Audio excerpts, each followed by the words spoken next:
Winner point को subscribe कीजिए और बेल आइकन को प्रेस कीजिए। Hello everyone, welcome back to winner point education. मैं अमिता त्रिपाठी, आपकी हिंदी संस्कृत टीचर। आज मैं आपके लिए लेखन कौशल के अंतर्गत क्लास 10th से सीबीएसई बोर्ड का संदेश लेखन लेकर आई हूँ। इससे पहले मैंने आपको विज्ञापन लेखन समझाया था। विज्ञापन लेखन कैसे लिखा जाता है, क्या उसकी प्रक्रिया होती है।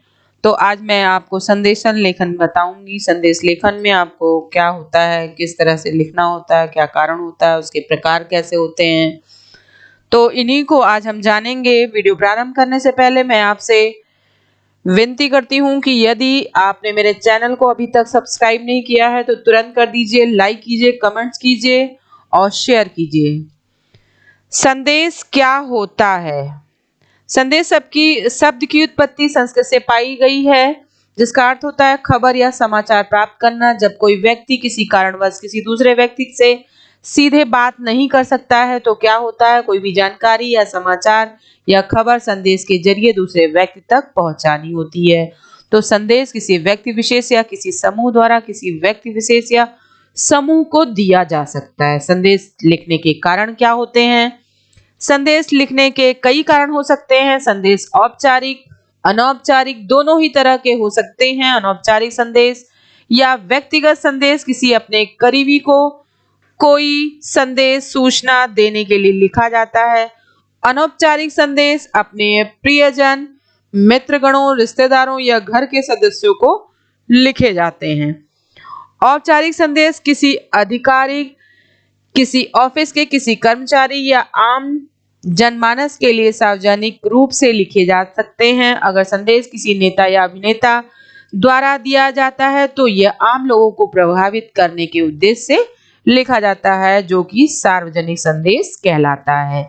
आजकल संदेश भेजने के सबसे बेहतरीन माध्यम व्हाट्सएप है।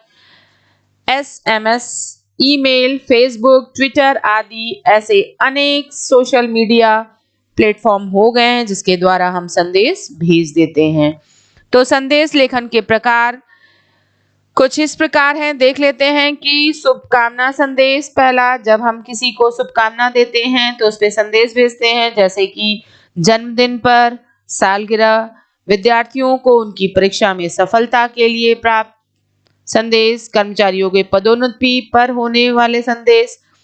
दूसरा है पर्व और त्योहार पर संदेश। कोई भी पर्व आता है, होली, दिवाली, क्रिसमस, स्वतंत्रता दिवस, इस अवसर पर भी अक्सर संदेश भेजे जाते हैं। शोक संदेश, इस तरह के संदेश किसी व्यक्ति की पुण्यतिथि या मृत्यु पर लोगों को भेजे जाते हैं। व्यक्तिगत संदेश, परिवारजनों को बधाई व शुभकामना, जो कि अनौपचारिक में आते हैं। कहीं जाने वाले आने का संदेश, कहीं जाना हो या किसी भी अन्य तरह का संदेश जो सिर्फ परिजनों माने अपने लोगों के पास भेजा जाता है, वो व्यक्तिगत संदेश कहलाता है। पांचवा संदेश हमारा है सामाजिक संदेश। सामाजिक संदेश के अंतर्गत धार्मिक सामाजिक कार्यक्रमों से जुड़े आयोजन किए जाते हैं, जिसमें कि जैसे पर्यावरण दिवस पर संदेश देना है, या जल बचाओ पर संदेश देना है, या बेटी बचाओ बेटी पढ़ाओ आदि अवसरों पर दिए जाने वाले संदेश भी महत्वपूर्ण होते हैं। ये हमारे सामाजिक संदेश कहलाते हैं। इसी तरह से आपके फॉर्मेट आएंगे, कोई भी फॉर्मेट इसमें से आपका आ सकता है जिसे आपको करना होगा। अगला है मिश्रित संदेश। मिश्रित संदेश में सब कुछ मिला जुला प्रारूप होता है। मिश्रित संदेश में जैसे वर्तमान में चल रही कोरोना महामारी से संबंधित, डेंगू, मलेरिया आदि से संबंधित संदेश, या बाढ़, भूकंप आदि से संबंधित संदेश, या जो देश से जुड़ा हुआ कोई भी संदेश।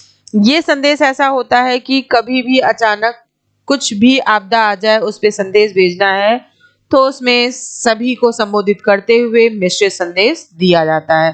संदेश लेखन की कुछ बातें हैं जिसको ध्यान देने योग्य हैं, वो हम देख लेते हैं। सबसे पहले संदेश को किसी सीमा रेखा जैसे बॉक्स या गोले के अंदर लिखना जाना चाहिए। संदेश की शुरुआत में संदेश शब्द अवश्य लिखें, उसके बाद दिनांक, समय अवश्य लिखें, फिर मुख्य विषय का कम लेकिन प्रभावशाली शब्द जरूर प्रयोग करें। अंत में संदेश लिखने वाले का नाम अवश्य लिखा होना चाहिए। अगर संदेश की शब्द सीमा 30 से 40 साल के बीच में होनी चाहिए। अगर चित्रों का उपयोग करना उचित लगे तो विषयानुसार किया जाना चाहिए। अगर शायरी, दोहे, श्लोक या कविता की आवश्यकता हो तो प्रयोग कर सकते हैं। संदेश में रचनात्मक और सृजनात्मक भी प्रयोग होना चाहिए, रचनात्मक भी होना चाहिए और सृजनात्मक भी होना चाहिए।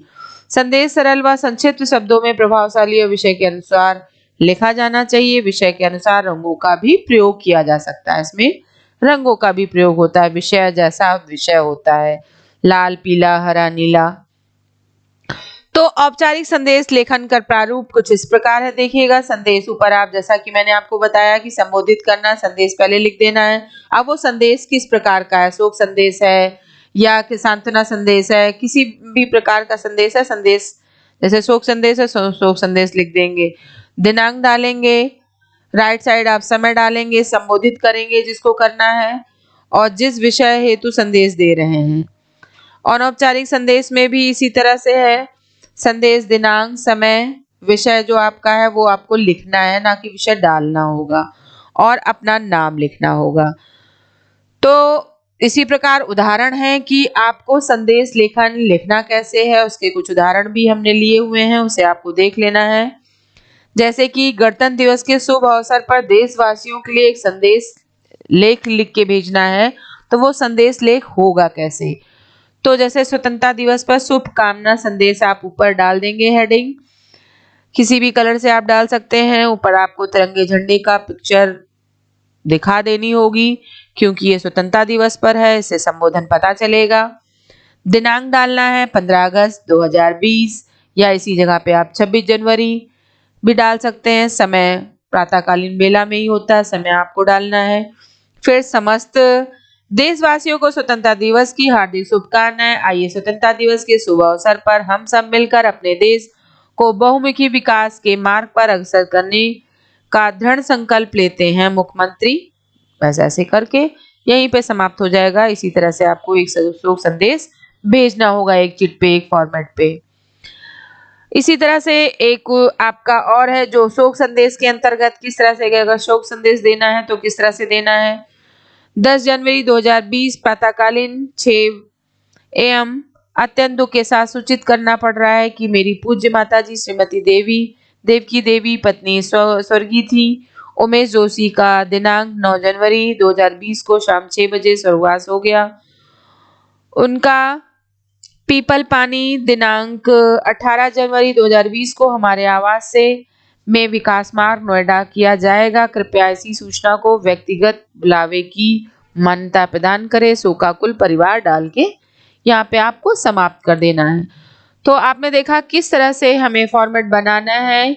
इसको इसी तरह से आपको एक परीक्षा में बनाना होगा, लिखना होगा यथोचित ढंग से, ताकि आपको पूर्ण नंबरों की प्राप्ति हो जाए। ये आपका जो लेखन है, आपका संदेश लेखन में आपको किसी भी प्रकार का संदेश लेखन का फॉर्मेट दिया होगा, उसमें से आपको कोई भी चुन के लिखना होगा।